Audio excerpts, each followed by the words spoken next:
बिस्मिल्लाहिर्रहमानिर्रहीम। मैं हूं उज़ैर अहमद ख़ान और आप देख रहे हैं अबलाग टीवी। आज तर्जुमान पाक फ़ौज ने भारत को दो टोक अंदाज में बता दिया है कि कश्मीर हमारी शहरग है, हमारे सांस कश्मीर के साथ चलते हैं और हम आखिरी हद तक जाएंगे। भारत किसी भी धोखे में या किसी ख्वाब में ना रहे। आज महीने भर से ज़्यादा हो गया है और कश्मीरी कर्फ्यू में क़ैदो बंद हैं। वहाँ पर ज़िंदगी और हयात बिल्कुल तंग हो चुकी है। मरीज़ मर रहे हैं, अद्वियात नहीं मिल रही हैं।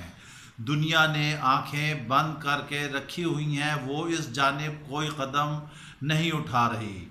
भारत जो है हर तरफ से हर मुहाज पर उसको शिकस्त हो रही है। सबसे बड़ी अहम खबर ये है कि मौजूदा भारतीय एयर चीफ जो अब रिटायर होने के करीब है, उन्होंने इंकशाफ किया कि उनका जहाज़ भी पाकिस्तान के शाहीनों ने मार गिराया था।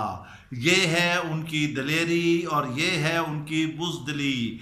जब उनका एयर चीफ ही इस बात को तस्लीम कर रहा है कि हमारे शाहीन इतने ज़बरदस्त प्रोफेशनल हैं कि उन्होंने उन दुश्मन के एयर चीफ के जहाज़ को ही मार गिराया। अभिनंदन का भी जहाज़ गिराया था, मगर बाद में पाकिस्तान ने खैर ज़काली के तहत जंगी कैदी की हैसियत से उसे वापस कर दिया। मकबूजा कश्मीर की हालत इंतहाई अबतर हो चुकी है, मगर कश्मीरियों ने एक फ़ैसला कर लिया है कि वो किसी तरह भी भारत के आगे नहीं झुकेंगे। आज ही एक नौजवान जो मुजाहिरों के दौरान ज़ख्मी हो गया था, वो शहादत के रुतबे पर फायज हो गया। मरते हुए उसने पूरी दुनिया को, अपनी कश्मीरी बिरादरी को, सबको ये पैगाम दिया है कि हम जाने तो दे देंगे लेकिन भारत की हाकमियत किसी सूरत भी अपने ऊपर मुसल्लत नहीं होने देंगे। ये भारत जो एटमी क़ुव्वत है, हमारे पत्थर और हमारे डंडों का मुकाबला नहीं कर सकता। मोदी जो एटमी ताकत है, उसमें इतनी जुर्रत नहीं कि वो वादी में आके कश्मीरियों से खिताब करे। ये इंतहाई बुज़दिल कौम है, हमें ये चुन चुन कर भी शहीद कर दें मगर हमारा आखिरी बच्चा तक आज़ादी की जंग लड़ता रहेगा।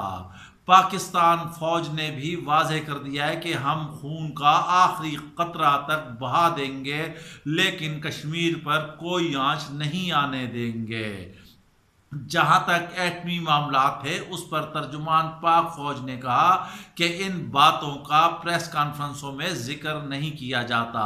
हमारे शाहीन, हमारे हवाबाज, हमारी फ़िज़ाइया, हमारी अफवाज हर तरह से हर तरीक़े से तैयार हैं।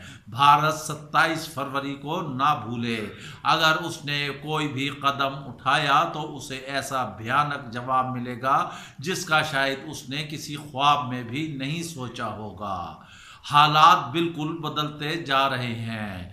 पाकिस्तान में यूएई के और सऊदी अरब के वज़ीर ख़ारजा आए, उन्होंने वज़ीर आज़म से मुलाकात की और मसले कश्मीर पर खुलकर पाकिस्तान की हिमायत का ऐलान किया। चीन की जानिब से भी भारत को शदीद शिकस्त का उस वक्त सामना करना पड़ा जब उनके वज़ीर ख़ारजा ने चीन का दौरा मनसूख कर दिया। साथ ही चीनी वज़ीर आज़म और मोदी की मुलाकात भी खटाई में पड़ गई है।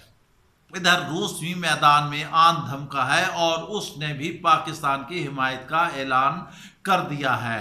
हर तरह से हजीमत भारत उठा रहा है, लेकिन अब बैनुल अक़वामी बिरादरी का फ़र्ज़ है कि वो अमली तौर पर मैदान में आए और वहाँ पर जो पाकिस्तान के मुतालबात हैं कि वादी से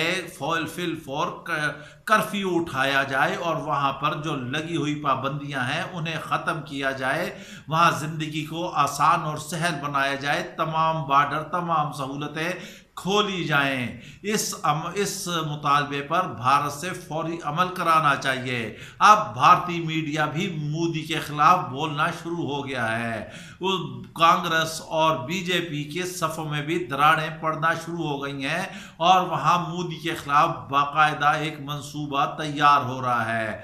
मोदी जो इस वक्त हिटलर है, इस ज़माने का नाजियों का पैरोकार है, وہ کسی طرح بھی کامیاب ہوتے نہیں دکھائی دیتا، جو کہ اب بھارت کے اس نے جو وادی کے حوالے سے قدم اٹھایا تھا وہ اس کے گلے کی ہڈی بن چکا ہے، اب وہ اسے اگل سکتا ہے نہ نگل سکتا ہے۔ بہت جلد کشمیری آزادی کی نوید سنیں گے اور اس کو مودی کو مجبوراً 370 اور 35 سے واپس لینا پڑے گا، ورنہ مودی کی حکومت اس وقت خطرے میں پڑ چکی ہے۔ ہم آپ کو بتا دیتے ہیں کہ وہاں کی اپوزیشن کانگریس اور دیگر جماعتیں مل کر گزشتہ روز ان کا اہم اجلاس ہوا، جس میں مودی کے خلاف عدم اعتماد کی تحریک لانے پر غور کیا جا رہا ہے، کیونکہ وہ سمجھتے ہیں کہ مودی نے پورے بھارت کو جو ہے وہ داؤ پر لگا دیا ہے، صرف اب وادی نہیں سارا بھارت ہی تقسیم ہونے جا رہا ہے۔ اس کے ساتھ ہی آپ اپنا خیال رکھیے گا، اور اگر ابھی تک آپ نے ابلاغ ٹی وی کو سبسکرائب نہیں کیا تو پلیز سبسکرائب کیجئے اور بیل آئیکن دبانا نہ بھولیے گا۔ اس کے ساتھ ہی ہمیں اجازت دیجیے، اپنا خیال رکھیے گا، اللہ حافظ۔